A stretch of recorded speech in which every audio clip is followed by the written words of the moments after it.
नमस्कार दोस्तों, स्वागत है आपका आज के बॉलीवुड टॉप 10 न्यूज़ में, जहां हम आपके लिए लाए हैं फिल्म इंडस्ट्री की सबसे बड़ी और ताज़ा खबरें। तो चलिए बिना किसी देरी के शुरू करते हैं आज के टॉप 10 बॉलीवुड हेडलाइंस के साथ। इंदौर के राजा रघुवंशी हत्याकांड ने पूरे देश को हिला कर रख दिया। इस मामले में अब बीजेपी सांसद और अभिनेत्री कंगना रनौत का भी रिएक्शन सामने आया। कंगना ने आरोपी पत्नी सोनम रघुवंशी को जमकर फटकार लगाई। कंगना ने अपने इंस्टाग्राम पर लिखा कि ये कितना बेतुका है कि लड़कियां शादी के लिए मना नहीं कर सकती क्योंकि वो अपने माता पिता से डरती हैं, लेकिन सुपारी देकर अपने पति का मर्डर प्लान कर सकती हैं। ये बेहद क्रूड और मूर्खता भरा कदम है।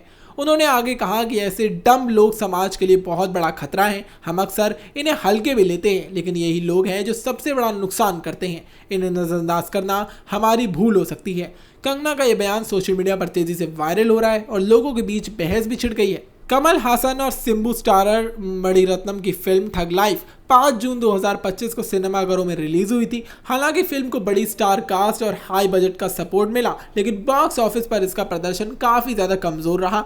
लगभग 200 करोड़ के बजट में बनी इस गैंगस्टर ड्रामा फिल्म ने 5 दिनों में सिर्फ 40 करोड़ की कमाई की है। क्रिटिक्स से इसे मिक्स में नेगेटिव रिव्यू मिले हैं और साथ ही अगर हर दिन कलेक्शन में गिरावट दर्ज की जा रही है, ये भी कहा गया।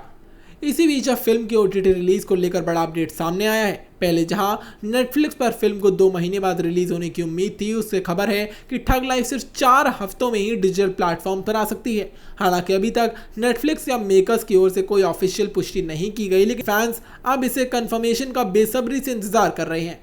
सोनम राजा रघुवंशी हत्याकांड ने पूरे देश को हिलाकर रख दिया। हर दिन इस केस को नए खुलासे सामने आ रहे हैं। पहले कंगना रनौत ने इस पर प्रतिक्रिया दी और अब नॉर्थ ईस्ट की एक्ट्रेस चुम दरंग ने भी इस केस पर अपनी भावनाएं साझा की। चुम ने इंस्टाग्राम स्टोरी पर लिखा कि राजा की मौत की खबर ने मुझे अंदर तक झकझोर कर रख दिया। मुझे यकीन था कि सब लोग उसकी पत्नी के लिए चिंतित होंगे, लेकिन कभी सोचा भी नहीं था कि वो ही साजिश के पीछे होगी। उन्होंने ये भी कहा कि नॉर्थ ईस्ट में क्राइम नहीं होता, ऐसा नहीं होता, लेकिन किसी क्षेत्र या स्थानीय लोगों को सीधे दोष देना भी गलत होगा। इसी बीच शिलांग पुलिस ने भी सोनम और 3 आरोपियों को गिरफ्तार कर लिया और ट्रांजिट रिमांड के लिए लेकर जांच तेज कर दी है। मामला अब और ज्यादा गहराता जा रहा है। कमल हासन और मणिरत्नम की बहुचर्चित फिल्म ठग लाइफ 5 जून को बड़े स्तर पर रिलीज हुई थी। 37 साल बाद दोनों का यह कोलैबोरेशन दर्शकों के लिए बेहद खास माना जा रहा था, लेकिन फिल्म उम्मीदों पर खरी नहीं उतर सकी। हालांकि पहले दिन फिल्म ने भारत में 15.5 करोड़ की अच्छी ओपनिंग की, लेकिन इसके बाद कलेक्शन में लगातार गिरावट देखने को मिली। दूसरे दिन 7.15 करोड़, तीसरे दिन 7.75 करोड़ और चौथे दिन 6.5 करोड़ का बिजनेस हुआ। अब बात करें 5वें दिन यानी कि सोमवार की, तो अर्ली ट्रेंड्स के मुताबिक फिल्म ने सिर्फ 3.25 करोड़ रुपए कमाए। कुल मिलाकर 5 दिनों में फिल्म ने करीब 40.15 करोड़ का कलेक्शन किया। 200 करोड़ से भारी भरकम बजट से बनी ये फिल्म अब बॉक्स ऑफिस पर फ्लॉप मानी जा रही है। ना ही रिव्यू अच्छे हैं और ना ही दर्शकों का रिस्पॉन्स। आमना शरीफ, एक ऐसा नाम जिसने 2000 के दशक में हर टीवी स्क्रीन पर अपनी पहचान बना ली। 16 जुलाई 1982 को मुंबई में जन्मी आमना के पिता भारतीय और मां फारसी बहरीनी थी। आमना को सबसे बड़ी पहचान मिली एकता कपूर की सुपरहिट सीरीज कहीं तो होगा में कशिश के रोल से, जहां उनकी और राजीव खंडेलवाल की ऑन स्क्रीन केमिस्ट्री आज भी याद की जाती है। 2007 में टीवी से ब्रेक लेकर आमना ने बॉलीवुड का रुख किया, लेकिन आलू चाट और शक्ल बे मत जाओ जैसी फिल्में बॉक्स ऑफिस पर नहीं चली। इसके बाद उन्होंने फिर से टीवी की दुनिया में वापसी कर ली। 2013 में आमना ने निर्माता अमित कपूर से शादी की और 2015 में बेटे आर्यन का स्वागत किया। हिंदू और मुस्लिम दोनों रीति रिवाजों को अपनाने वाला ये कपल सोशल मीडिया पर भी काफ़ी ज़्यादा एक्टिव है। 2019 में कसौटी जिंदगी की 2 में कोमोलिका बनकर आमना ने धमाकेदार कमबैक किया। फिर 2022 में 2 वेब सीरीज में नजर आई, डेमगॉड 3 और आधा इश्क।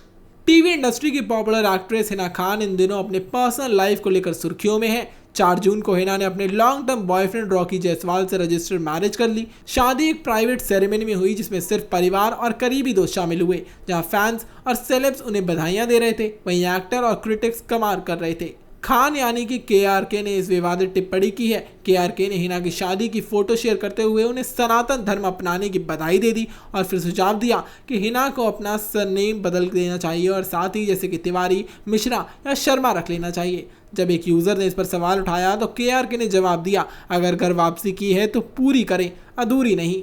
गौरतलब है कि हिना और रॉकी की मुलाकात ये रिश्ता क्या कहलाता है कि सेट पर हुई थी और आज जब हिना कैंसर जैसी बीमारी से लड़ रही हैं तो रॉकी हर कदम पर उनके साथ मजबूती से खड़े हैं। हाउसफुल 5 में इन दिनों बॉक्स ऑफिस पर छाई हुई है। अक्षय कुमार समेत 20 स्टार्स वाली ये मल्टी स्टारर फिल्म सिर्फ एक कॉमेडी नहीं बल्कि एक मर्डर मिस्ट्री भी है और वो भी ट्विस्ट के साथ।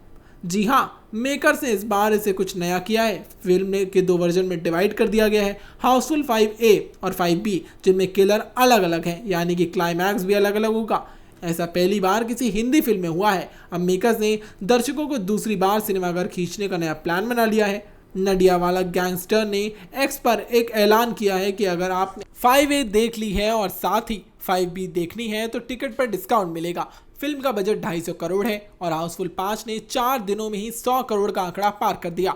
ओपनिंग डे पर 24 करोड़, फिर 31 करोड़, तीसरे दिन 32 करोड़ और चौथे दिन 13.5 करोड़ की कमाई, यानी कि मंडे टेस्ट भी पास कर लिया।